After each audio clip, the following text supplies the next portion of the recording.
Iran की राजनीति में एक बहुत बड़ा और ऐतिहासिक मोड़ आया है।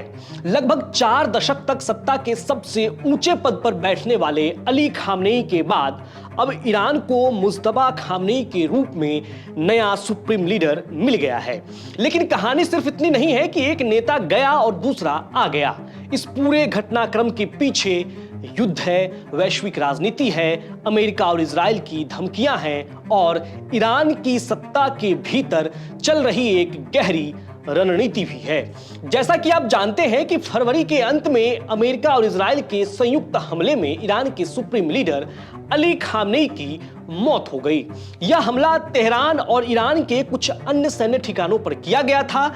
इस घटना के बाद ईरान में सत्ता का एक बड़ा खालीपन पैदा हो गया था। लेकिन यह खालीपन ज्यादा समय तक नहीं रहा, क्योंकि ईरान की सबसे ताकतवर धार्मिक संस्था यानी असेंबली ऑफ एक्सपर्ट्स ने अली खामनेई के बेटे मुज्तबा खामनेई को देश का नया सुप्रीम लीडर चुन लिया है। अब सवाल है कि आखिर ये मुज्तबा खामनेई है कौन? तो चलिए आपको बताते हैं खामनेई के बारे में। मुज्तबा खामनेई का जन्म 1969 में हुआ था। वे अली खामनेई के दूसरे बेटे हैं। उन्होंने ईरान के धार्मिक शहर कोम में इस्लामी धर्मशास्त्र की पढ़ाई की और धीरे धीरे अपने पिता के सबसे भरोसेमंद सहयोगियों में शामिल हो गए। दिलचस्प बात यह है कि उन्होंने कभी कोई चुनाव नहीं लड़ा, न ही किसी बड़े सरकारी पद पर रहे, लेकिन इसके बावजूद ईरान की सत्ता के भीतर उनका प्रभाव बेहद मजबूत माना जाता रहा है। खास तौर पर ईरान की सबसे ताकतवर सैन्य संस्था इस्लामिक रिवोल्यूशनरी गार्ड कॉर्प्स यानी कि IRGC के साथ उनके बेहद करीबी संबंध बताए जाते हैं। अब देखिए, ईरान की राजनीति को समझने के लिए यह जानना जरूरी है कि वहां असली ताकत राष्ट्रपति के पास नहीं बल्कि सुप्रीम लीडर के पास होती है।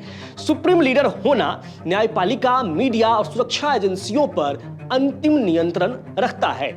इसलिए जब नया सुप्रीम लीडर चुना जाता है तो उसका असर सिर्फ ईरान तक सीमित नहीं रहता है, बल्कि पूरी दुनिया की राजनीति पर पड़ता है। अब आते हैं विवाद पर, जिसकी चर्चा पूरी दुनिया में हो रही है।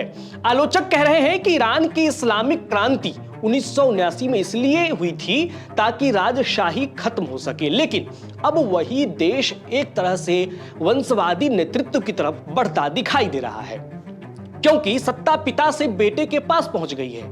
कई ईरानी बुद्धिजीवी और महिला आंदोलनकारी भी इसका विरोध कर रहे हैं और सड़कों पर मुज्तबा मुर्दाबाद जैसे नारे लगाए जा रहे हैं। लेकिन दूसरी तरफ ईरान की सेना और रिवोल्यूशनरी गार्ड ने तुरंत नए सुप्रीम लीडर के प्रति निष्ठा जाहिर कर दी, यानी सत्ता के असली स्तंभ उनके साथ खड़ा दिखाई दे रहा है।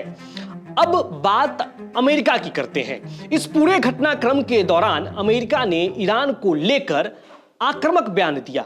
अमेरिका के राष्ट्रपति डोनाल्ड ट्रंप ने साफ कहा कि मुज्तबा खामनेई का सुप्रीम लीडर बनना अस्वीकार्य है।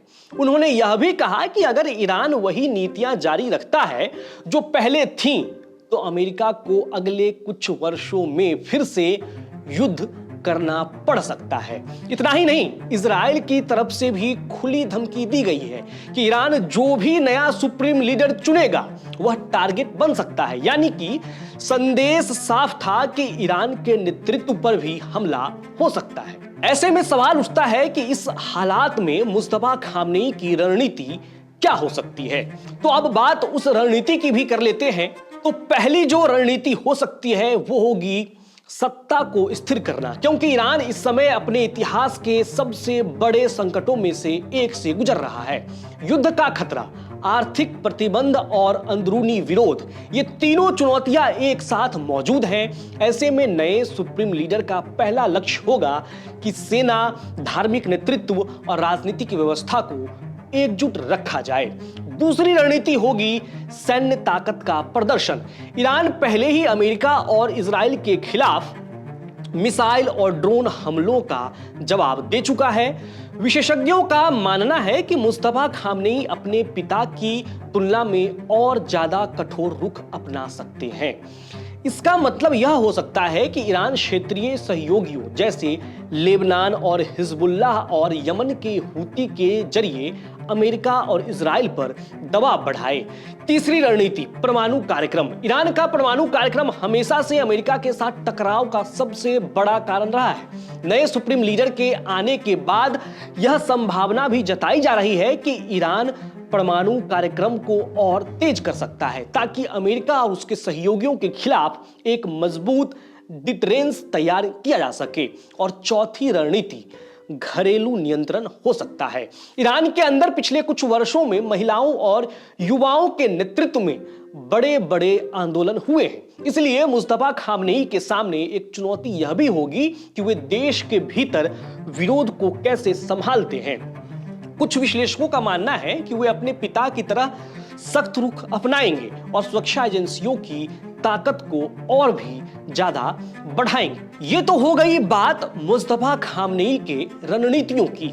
अब बात करते हैं कि मुस्तफा खामनेई के सुप्रीम लीडर बनने से इसका असर भारत पर कैसा होगा। तो इसका असर सिर्फ ईरान तक सीमित नहीं रहेगा, बल्कि भारत की विदेश नीति, ऊर्जा सुरक्षा और क्षेत्रीय रणनीति पर भी पड़ सकता है। सबसे पहले बात करते हैं ऊर्जा सुरक्षा की। ईरान दुनिया के बड़े तेल उत्पादकों में से एक है। भारत पहले ईरान से बड़ी मात्रा में तेल खरीदता था, लेकिन अमेरिकी प्रतिबंधों के कारण यह कम हो गया। अगर मुस्तफा खामनेई पश्चिम देशों के साथ टकराव की नीति जारी रखते हैं तो प्रतिबंध और सख्त हो सकते हैं। इसका मतलब साफ है कि भारत को सस्ते ईरानी तेल तक पहुंचने में फिर से मुश्किलें हो सकती है। दूसरा बड़ा असर रणनीतिक परियोजनाओं पर भी पड़ सकता है, खासकर चाबहार पोर्ट पर। यह परियोजना भारत के लिए बहुत ही महत्वपूर्ण है, क्योंकि इसके जरिए भारत बिना पाकिस्तान से गुजरे अफगानिस्तान और मध्य एशिया तक व्यापार कर सकता है। अगर नई ईरानी नेतृत्व व्यवस्था भारत के साथ सहयोग जारी रखती है तो यह प्रोजेक्ट भारत की क्षेत्रीय रणनीति और मजबूत करेगा। तीसरा असर पश्चिम एशिया की सुरक्षा स्थिति पर भी पड़ सकता है।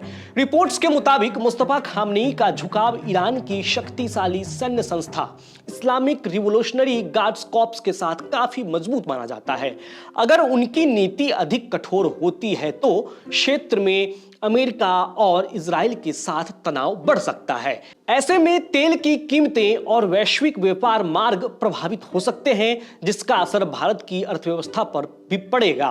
कुल मिलाकर मुस्तफा खामनेई के सुप्रीम लीडर बनने से भारत के लिए 3 बड़े मुद्दे महत्वपूर्ण होंगे: ऊर्जा सुरक्षा, चाबहार पोर्ट का भविष्य और पश्चिम एशिया की स्थिरता।